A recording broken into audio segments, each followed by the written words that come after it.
नमस्कार, मैं हूं Jully Tiwari. Daily news में आप सभी का स्वागत है। तो चलिए नजर डालते हैं आज के कुछ मुख्य समाचारों पर। महेश तपासे का रवि राणा पर तीखा वार।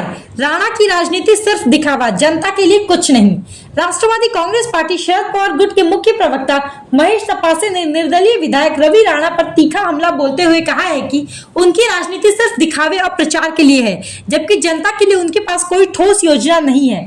तपासे ने रवि राणा को आड़े हाथों लेते हुए कहा कि राणा केवल अपनी निजी स्वार्थ और प्रचार के लिए काम कर रहे हैं। महेश तपासे ने कहा कि रवि राणा की राजनीति कोई आधार नहीं है, वे केवल लोगों के बीच भ्रम फैलाने और सुर्खियों में बने रहने के लिए काम कर रहे हैं। उनकी कथनी और करनी में बड़ा अंतर है और ये जनता को अब समझ में आ रहा है। तपासे ने रवि राणा पर आरोप लगाते हुए कहा कि उन्होंने अपने निर्वाचन क्षेत्र की समस्याओं को हल करने के बजाय केवल विवादित मुद्दों को हवा दी है। तपासे का कहना है कि रवि राणा की राजनीति में कोई ठोस नीतियां नहीं है और उनकी पूरी रणनीति सिर्फ मीडिया में बने रहने की है। महेश तपासे के इस बयान के बाद महाराष्ट्र की राजनीतिक हलकों में चर्चा का माहौल गर्मा गया है और अब सभी की निगाहें रवि राणा की प्रतिक्रिया पर टिकी हुई है।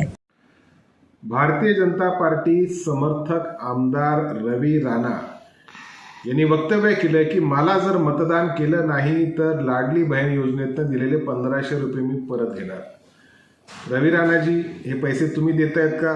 तुमच्या घरातले पैसे आहेत का? हे पैसे महाराष्ट्र शासनाचे आहेत आणि हे पैसे महाराष्ट्र सरकार देत आहे। तुमचे मुख्यमंत्री किंवा तुमचं पक्ष किंवा शिवसेना पक्ष किंवा भारतीय जनता पार्टी हे पैसे देत नाही, हे पैसे महाराष्ट्र सरकार देत आहेत। त्याच्यामुळे तुम्हाला निवडून द्या, अन्यथा तुम्ही पैसे परत मागाल, परत घ्याल, अशा पद्धतीचं वक्तव्य पूर्णपणे चुकीचं आहे। मतदारांना भयभीत करणारं हे वक्तव्य आहे।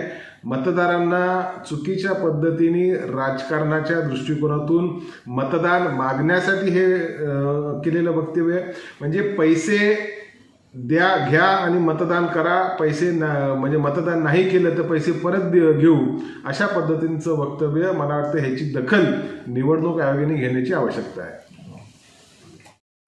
तो आज के लिए बस इतना ही। कल फिर मिलेंगे इसी समय इसी चैनल पर। तब तक के लिए मुझे दीजिए इजाजत। धन्यवाद।